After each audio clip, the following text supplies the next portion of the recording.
ಕರ್ಗ ಈಚೆ ಬರೋದನ್ನೇ ಅವನ್ನ ನೋಡಿಲ್ಲ.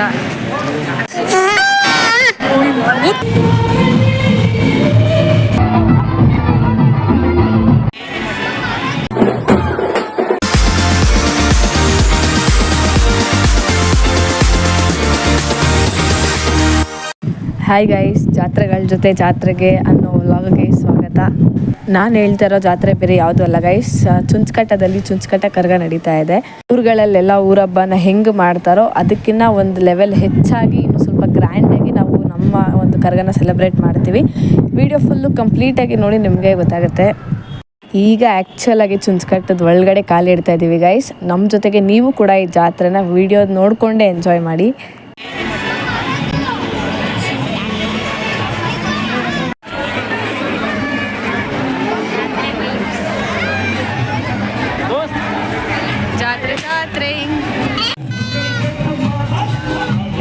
ನಮ್ಮ ಏರಿಯಾದಲ್ಲಿ ಕರ್ಗ ನಡೀತಾ ಇದೆ ಅಂದರೆ ಅವತ್ತಿನ ದಿನ ಯಾರು ಉಪವಾಸ ಮಲ್ಕೊಳ್ಳೋಕೆ ಚಾನ್ಸೇ ಇಲ್ಲ.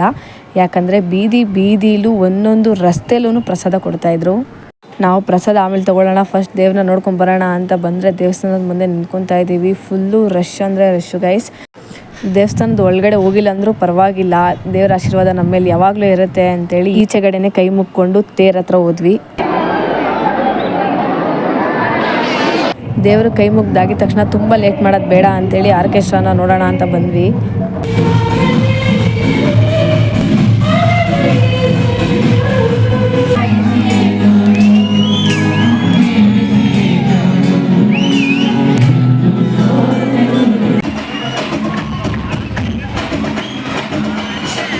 ನನಗೆ ಪರ್ಸ್ನಲ್ ಆಗಿ ಆರ್ಕೆಸ್ಟ್ರಾ ಅಷ್ಟೊಂದೇನು ಚೆನ್ನಾಗಿದೆ ಅಂತ ಅನಿಸಿಲ್ಲ.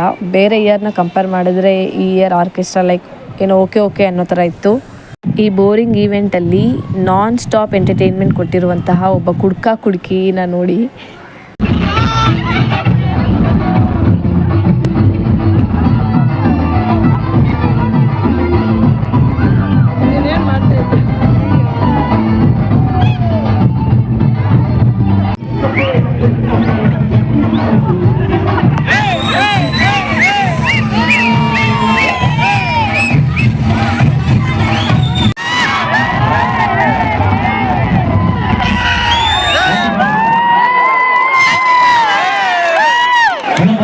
ಜಾತ್ರೆಗಳಲ್ಲಿ ಇಂಥವೆಲ್ಲ ನಡೀತಾ ಇರಬೇಕು ಗೈಸ್, ಆವಾಗಲೇ ಚೆನ್ನಾಗಿರೋದು.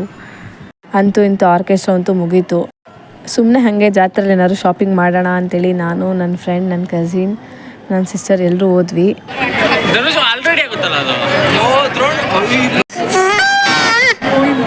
ಹಾಗೆ ಗ್ಯಾಪಲ್ಲಿ ಕರ್ಗ ಎತ್ಕೊಳ್ಳೋಕ್ಕೆ ಅಂತ ಹೋಗ್ತಾ ಇರೋದೇವನ್ನ ನೋಡ್ಬೋದು ನಾವಿಲ್ಲಿ.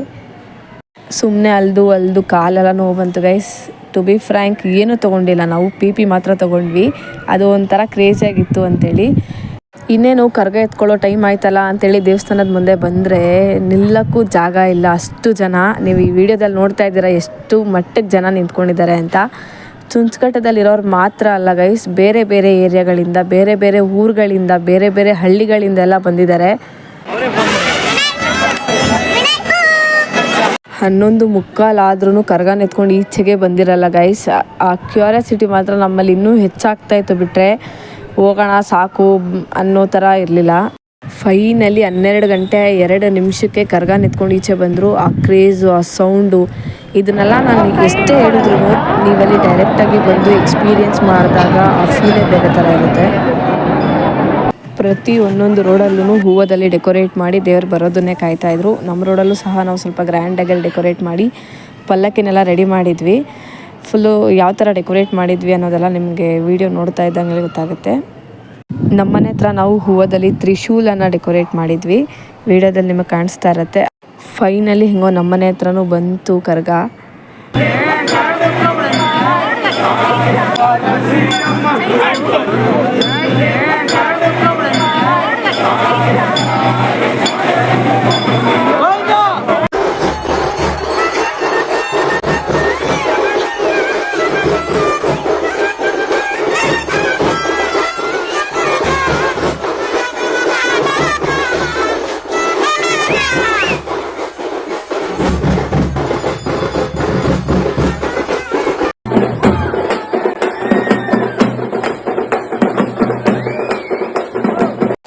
ಕರ್ಗ ಹೋಗಿದ ತಕ್ಷಣ ಟಮಟೆಗೆ ಬಾಯ್ಸ್ ಎಲ್ಲ ಫುಲ್ಲು ಡ್ಯಾನ್ಸ್ ಮಾಡ್ತಾಯಿದ್ರು. ನಾವು ಈ ಒಂದು ಹಬ್ಬನ ನಮ್ಮ ಮನೆ ಹತ್ರ ಸೆಲೆಬ್ರೇಟ್ ಮಾಡಿ ಮುಗಿಸೋ ಅಷ್ಟರಲ್ಲಿ ಕರೆಕ್ಟಾಗಿ ಬೆಳಗಿನ ಜಾವ 3 ಗಂಟೆ ಆಗಿತ್ತು ಗೈಸ್. ನಮ್ಮ ಏರಿಯಾದಲ್ಲಿ ನಾವು ಈ ರೀತಿ ಕರ್ಗನ ಸೆಲೆಬ್ರೇಟ್ ಮಾಡ್ತೀವಿ. ನೀವು ಯಾವ ಥರ ಸೆಲೆಬ್ರೇಟ್ ಮಾಡ್ತೀರಾ ಅನ್ನೋದನ್ನು ಕಮೆಂಟ್ ಮಾಡಿ. ಹಾಗೆ ಸಬ್ಸ್ಕ್ರೈಬ್ ಮಾಡೋದನ್ನು ಮಾತ್ರ ಮರಿಬೇಡಿ.